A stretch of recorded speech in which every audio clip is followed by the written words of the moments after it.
사는 게 외로워서 행복하지 않다는 분들을 만나게 됩니다. 나이 들면 외로움과 불쾌감은 을에 찾아오는 것이니 어쩔 수 있겠냐며 자주 섞인 말로 위안을 삼지만 나이 탓으로만 돌리고 넘어갈 일이 아닙니다.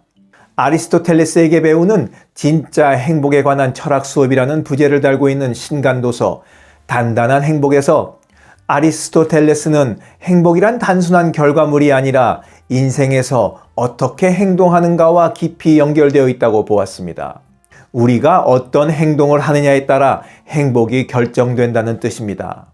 내가 반복해서 하는 행동이 나라는 사람이 누구인가를 결정하고 결국 나의 인생을 결정하게 되기 때문입니다.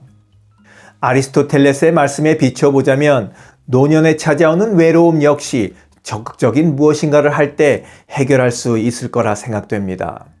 외로움이 깊으면 망망대해에 덩그러니 떠다니는 조각배 신세가 되어버립니다. 어차피 인생은 혼자라지만 하루하루 지옥 같은 외로움 속에 사는 것은 형벌과도 같습니다. 왜 이렇게 외롭고 쓸쓸한 걸까요? 노년이 외롭고 쓸쓸한 첫 번째 이유는 기다리고만 있기 때문입니다. 혼자이기 때문에 건강이 나빠지고 외로워서 인생이 불행해지는 것이 아닙니다. 혼자 있는 게 두렵고 외로움이 지겹다면 외롭지 않으려고 노력하면 됩니다. 이 당연한 이치를 회피한 채 나는 왜 외로울까 인생을 헛살았다며 찾아오지 않는 사람들을 원망하는 것이야말로 불행을 자초하는 겁니다. 목마른 사람이 우물을 판다고 나이가 들면 내가 먼저 사람을 찾아가야 합니다. 자식들에게도 내가 먼저 연락하고 친구들의 안부를 묻는 것도 내가 먼저 하면 됩니다. 자식들도 친구들도 먼저 연락하고 싶은 마음이 있겠지만 하지 못하는 사정이 있을 겁니다. 그런 이야기도 들어주고 다독거려주고 격려하고 응원하고 가능하면 들어서 좋고 나눠서 좋은 긍정적인 이야기를 해야 다음에 올 연락을 기다리게 될 겁니다. 나이 먹었다고 다른 사람에게 대접받고 그가 내게 먼저 다가오기를 바란다면 점점 더 외로워질 뿐입니다. 외로우십니까? 그럼 건강 탓, 날씨 탓, 거리 탓 이런 거 하지 말고 먼저 연락하고 먼저 찾아가 보시기 바랍니다. 노년이 외롭고 쓸쓸한 두 번째 이유는 자기 중심적이기 때문입니다. 나이가 들면 애가 된다는 말이 있습니다. 그 말씀인 즉슨 자기 중심적으로 변해간다는 뜻이죠. 자식들이 또 친구들이 연락하지 않는 것도 어쩌면 이런 이유일 수 있습니다. 정신과 의사 한 분이 이런 말을 하시더라고요.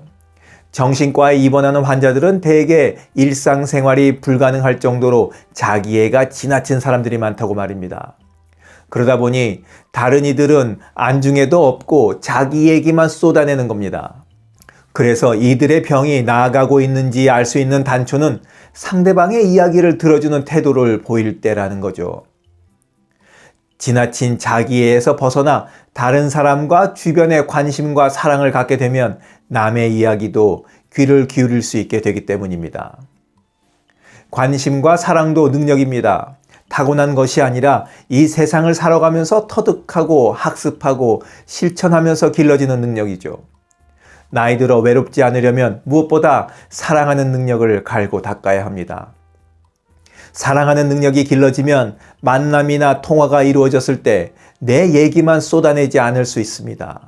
내 얘기를 줄이고 경청하는 능력을 키워야 하는 이유입니다. 노년이 외롭고 쓸쓸한 세 번째 이유는 부정적인 이야기만 쏟아내기 때문입니다. 자식들이 왜 두 번 연락할 거 한 번으로 줄이는 걸까요? 그건 연락만 하면 아픈 얘기하죠, 속상한 얘기하죠, 남의 흉보죠, 이런 부정적인 이야기만을 쏟아내기 때문입니다. 아무리 부모라고 해도 그런 얘기 듣고 싶어하는 자식들은 아무도 없습니다. 연락해봐야 반가움은 잠시고 부모의 하소연, 투정의 분노, 증오, 미움 등 이런 부정적인 이야기로 속만 상하기 때문입니다. 부모랑 통화를 하면 힘이 나고 행복해지고 이래야 하는데 더 힘들어지고 속상한 일만 듣게 된다면 연락하고 싶은 마음이 굴뚝 같아라도 참게 되는 거죠. 자식이나 친구에게서 연락이 오면 서로에게 용기를 주고 웃을 수 있고 행복을 전해줄 수 있는 이야기만 하시기 바랍니다. 그래야 또 연락이 옵니다.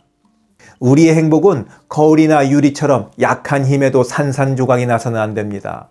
단단한 행복을 만들기 위해서는 무엇보다 일상의 언어와 표현으로 쉽게 쓰여진 철학서를 읽는 것도 좋은 방법이라 생각됩니다.